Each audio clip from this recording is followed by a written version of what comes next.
Buenas tardes, ¿cómo les va? Hoy estamos en el día martes 14 de abril, otra de las clases de metodología de investigación en ciencias sociales. Eh, Nosotros ya hemos terminado de ver otra parte de la unidad 1, en la cual lo último que hemos visto es, entre otras cosas, las características del conocimiento científico. Luego hemos visto la diferencia que hay entre el enfoque cuantitativo, el enfoque cualitativo y otros enfoques que hay en ciencias sociales, por ejemplo, el enfoque basado en la historia, el enfoque basado en la comparación, también el enfoque deductivo y el enfoque inductivo, ¿no? Eso lo hemos visto a través de un texto y ustedes han realizado el trabajo práctico. Nosotros, a partir de ahí, lo que vamos a comenzar a ver es eh, hemos dicho que una de las características del conocimiento científico es que para llegar a ciertos enunciados científicos y al conocimiento en sí, tiene que haber un método, es decir, una serie de pasos para llegar a ciertas conclusiones, de tal manera que el conocimiento no sea mera opinión sobre algún fenómeno, sino que esté probado, esté confirmado, o lo que se denomina también en la ciencia validado, por una serie de pasos, de tal manera que cualquier otro investigador o investigadora que realice los mismos pasos, se realice las mismas preguntas, elija el mismo tema y tome los mismos datos que uno ha tomado, puede llegar a las mismas conclusiones. De eso se trata, en cierta manera, la objetividad en las ciencias sociales, ¿no? Entonces, para eso, a partir de ahora nos vamos a basar en otro texto, que yo ya se los había nombrado, el texto de Hernández Sampieri y otros autores, como Fernández Collado y otros, que es un manual de metodología de investigación. Nosotros vamos a trabajar sobre una de las ediciones, que es la edición número 5. Yo la voy a subir en PDF para que ustedes puedan tener el libro y puedan leerlo. Les recomiendo que lo tengan, por supuesto, si lo pueden imprimir y en algún momento adquirirlo o hacer una copia impresa, porque les va a servir el día de mañana para la profesión, porque más allá, si se dedican a lo académico, a investigación, les va a servir, por supuesto, y si se dedican a la profesión en sí, sea en el periodismo o en comunicación institucional o en publicidad, seguramente siempre van a tener que realizar algún tipo de investigación o un diagnóstico, o si quieren hacer una campaña, por ejemplo, para prevención de enfermedades o para tener conductas que sean amigables con el medio ambiente o de cuidado de los animales, sea lo que sea, siempre va a hacer falta siempre realizar una investigación acerca del público al que se va a llegar, el tema del que se va a tratar y cómo hacer para elegir las mejores técnicas y las mejores estrategias para llegar al público. Entonces hay que tener un conocimiento que esté científicamente validado, ¿no? Por lo tanto, este manual en el que nos vamos a basar considera ciertos pasos para poder llegar a toda investigación, ¿no? Sobre todo, vamos a ver primero los pasos del método cuantitativo. ¿Mm? El método cuantitativo, de alguna manera, es más riguroso. Los pasos son concatenados uno con otro. A diferencia de los métodos cualitativos, que los vamos a ver después a lo largo de la materia, que suelen tener otra modalidad de trabajar en pasos o en etapas. ¿Qué nos dice el texto de Sampieri? Pero básicamente cualquier otro texto de metodología de investigación que ustedes consigan, seguramente van a hablar básicamente de los mismos pasos. Estos pasos de investigación, Sampieri los enumera en 3 tipos de pasos, digamos en 10, perdón, 10 pasos. Se los digo ya mismo. Los vamos a ver primero para ver como una síntesis de la película de qué trata, y luego vamos a ir viendo en distintas clases cada uno de estos pasos, ¿no? El primer paso trata de concebir la idea de investigar, ¿no? Otros manuales hablan del tema a investigar, o a veces cuando uno tiene que llenar un formulario para poder eh, presentar un proyecto de investigación, siempre el primer punto que le ponen, bueno, ¿cuál es el tema de investigación o la idea a investigar, ¿no? Esto es importantísimo y por ahí es lo más difícil a veces de definir al comienzo, es decir, sobre qué vamos a investigar, cuál va a ser el tema, cuál es el interés y a quién le interesa ese tema también, porque la investigación no se hace para el gusto del propio investigador, sino seguramente va a tener algún tipo de aplicación, o hay algún área del conocimiento teórico que todavía no ha logrado resolver algún problema teórico y por lo tanto uno se hace ciertas preguntas para poder llegar a investigar, ¿no? Ese paso hoy día vamos a tratar de verlo con más claridad. El segundo paso sería plantear el problema de investigación, ¿no? Todo problema de investigación se plantea con 4 elementos que son objetivos, preguntas, justificación y también lo que se denomina la viabilidad del tema de investigación, ¿no? Que ya lo vamos a ver cuando nos toque esa parte, ¿no?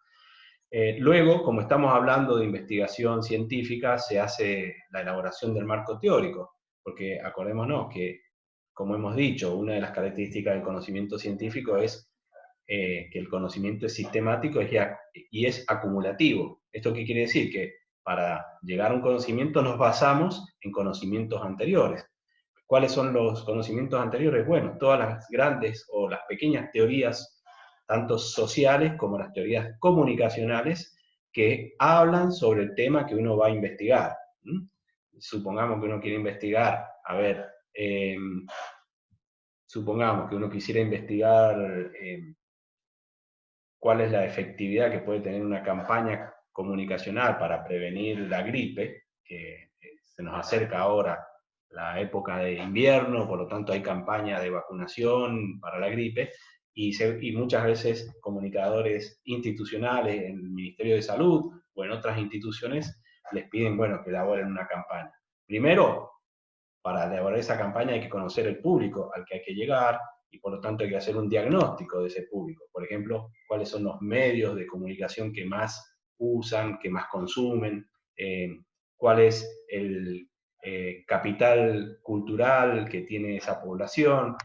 Por supuesto, no es lo mismo una población analfabeta que alfabética, no es lo mismo una población que se relacione mucho más con los medios audiovisuales que una población que se relacione más con medios escritos. Por lo tanto, hay que investigar eh, al público al que se va a llegar, por ejemplo, ¿no? Entonces, desde ese punto de vista, uno elabora un marco teórico. En este caso, uno diría, bueno, ¿qué marco teórico? Bueno, hay distintas teorías acerca de la recepción del público, ¿no?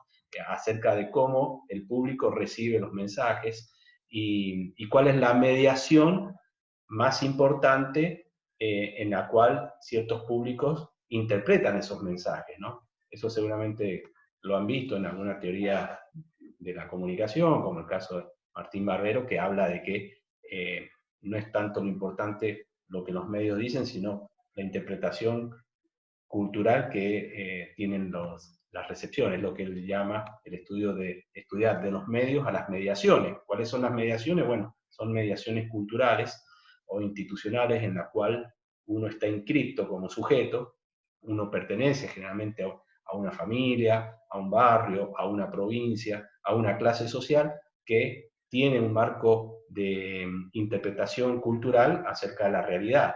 Entonces, ahí Martín Barbero habla de cierta teoría acerca de la recepción, ¿no? Es decir, la recepción no es una recepción de personas, sujetos que tienen la mente en blanco y que reciben de la misma manera todo el mensaje, sino que lo recibimos y lo interpretamos de acuerdo a estas mediaciones culturales, ¿no? Por ejemplo, eso iría en el marco teórico, ¿no?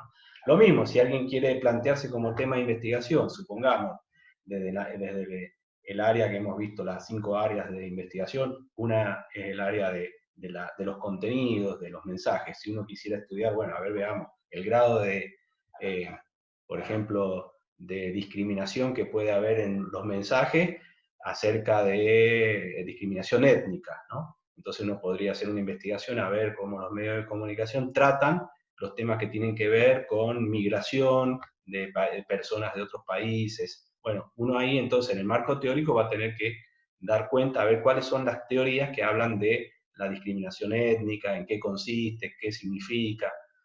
Lo mismo si uno va a hacer un estudio de género, por ejemplo, seguramente ahí también va a tener que elaborar en el marco teórico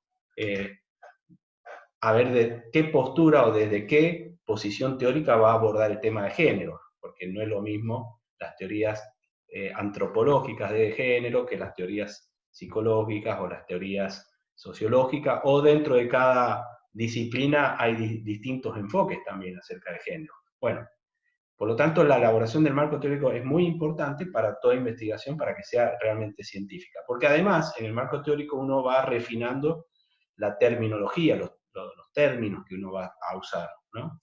Otra de las características del conocimiento científico, habíamos dicho que era eso, que el conocimiento científico es público, que quiere decir que tiene que haber un lenguaje en común, por lo tanto los términos que uno usa tienen que estar bien precisados, es decir, los conceptos tienen que estar bien definidos y eso va en el marco teórico. Bien, luego otra de las etapas o de los pasos del método que nos propone acá el autor es definir el tipo de estudio, ¿no? Acá cuando habla de tipo de estudio hay una clasificación que él hace de tipos de estudio, que no solamente él, muchos metodólogos, y define que hay básicamente 4 tipos de estudios. Existen estudios que son exploratorios, estudios que son descriptivos, estudios que son correlativos, correlacionales se denominan, y estudios que son explicativos. Vamos a ver en el momento que nos toque la clase en qué consiste cada uno de estos tipos de estudios, ¿no? El otro paso, el paso 5, sería establecer las hipótesis y definir variables. Entonces ahí vamos a ver, bueno, ¿qué son las hipótesis? Desde ya podemos adelantar que las hipótesis son una especie de posibles respuestas que nosotros arriesgamos posible respuesta al problema de investigación. Si en el problema de investigación hablamos de objetivos y de preguntas, entonces las hipótesis es posibles respuestas a esas preguntas de investigación. Por supuesto, esas hipótesis son hipótesis teóricas, es decir, surgen del marco teórico en el cual uno trabaja.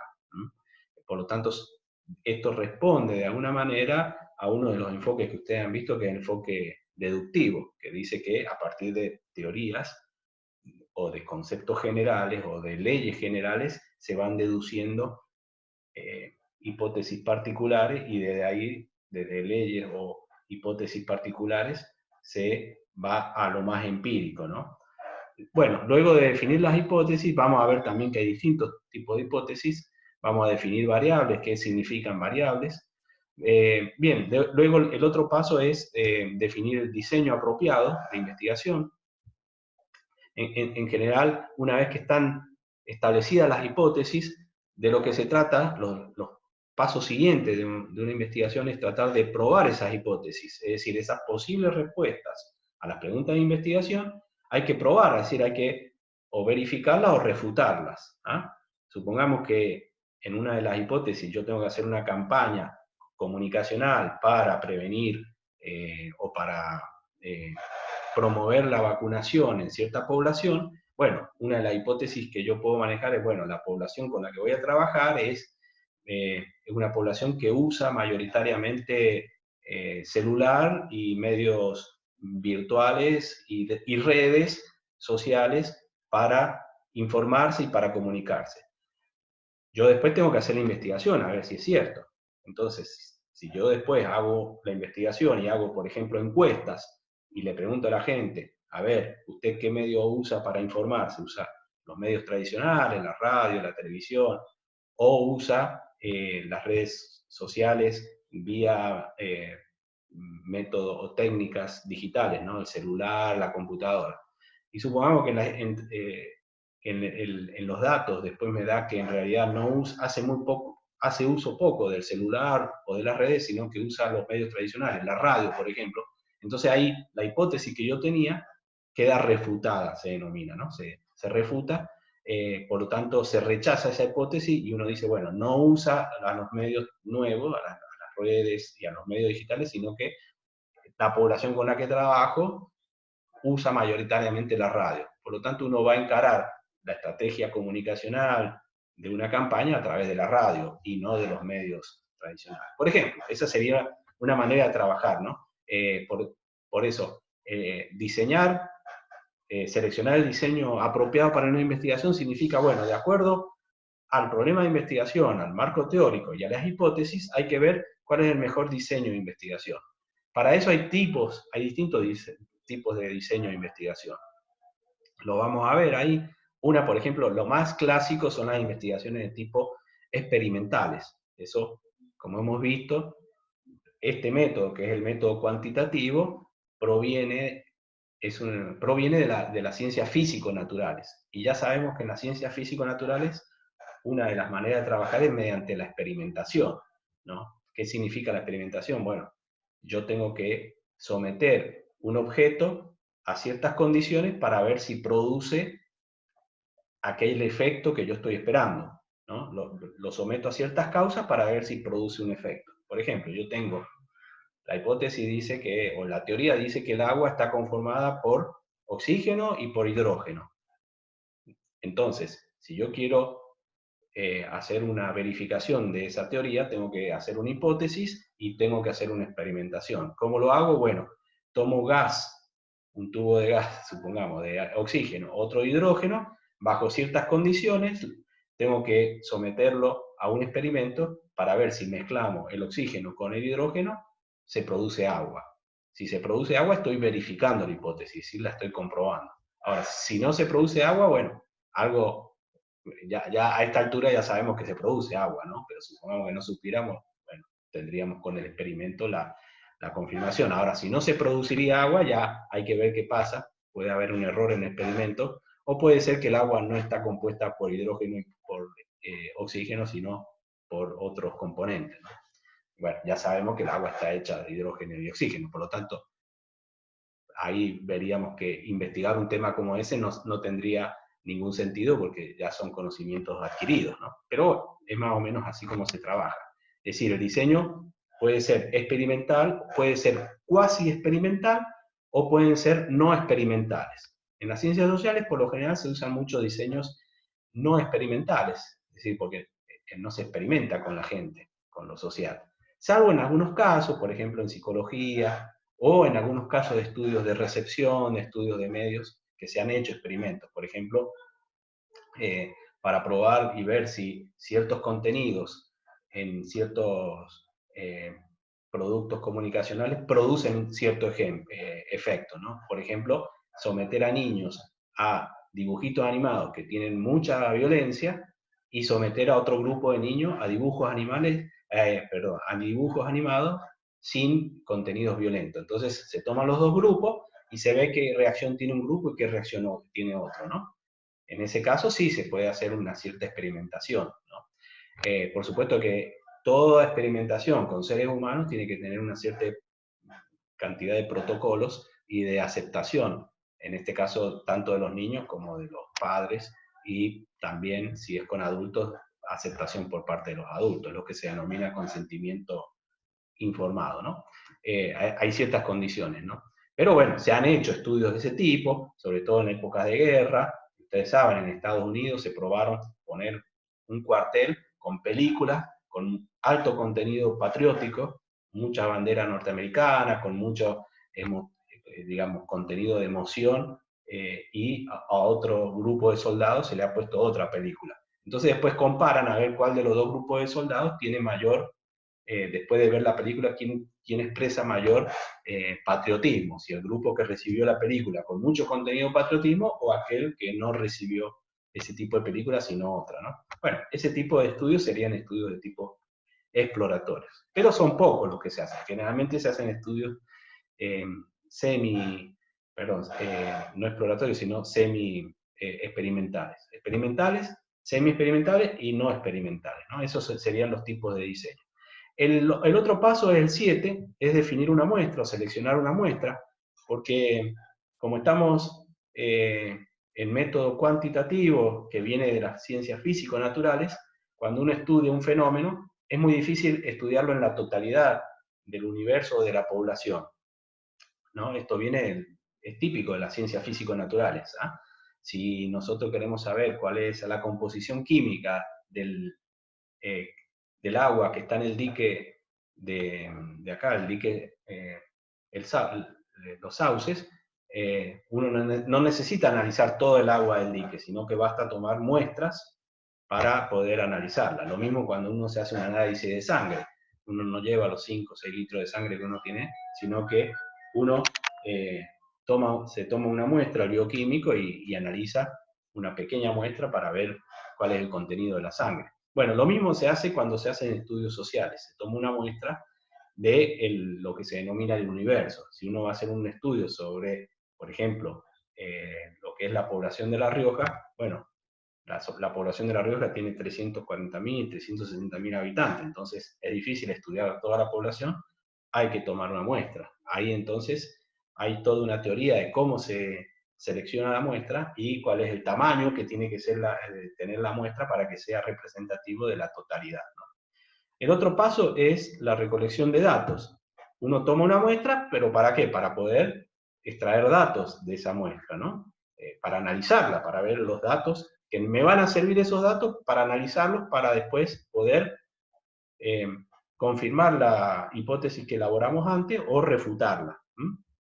Entonces, para la recolección de datos hay distintos instrumentos o distintas técnicas que de alguna manera están divididas también ahí entre técnicas más cuantitativas y otras que son cualitativas, ¿no? Esa es toda otra parte de los pasos de investigación que lo vamos a ver a su debido tiempo. Pero básicamente entre las técnicas de recolección de datos ustedes se conocen mucho las técnicas de encuestas, donde el instrumento es el cuestionario, ¿no? Las encuestas no se aplican en toda la población, sino que se aplican en una muestra, y los resultados que nos dan esa muestra tienen que ser representativos de la totalidad, ¿no? Esa es una de las técnicas de recolección de datos. También hay otras, por ejemplo, técnicas de observación, también hay técnicas que son de contenidos de los medios de comunicación, es decir, técnicas que tienen que ver con análisis de contenido, y hay otras que son más cualitativos, que son análisis de discursos, por ejemplo, ¿no? De ahí entonces se obtienen los datos y luego se analizan los datos, que sería el paso 9, y finalmente el último paso, que es la presentación de los resultados. Ahí entonces se dan las conclusiones, como hemos dicho, a partir del análisis de los datos se confirma o se valida, digamos, la hipótesis que se formuló al principio, o se rechaza, y por lo tanto se busca otro tipo de explicación al fenómeno que uno está estudiando, ¿no? Esto es básicamente un resumen de los distintos pasos que se dan en la metodología desde el punto de vista cuantitativa y que figuran en distintos capítulos del libro de Hernández Sampieri, ¿no? Es lo que vamos a ir viendo en cada una de las clases que van a seguir a esta clase.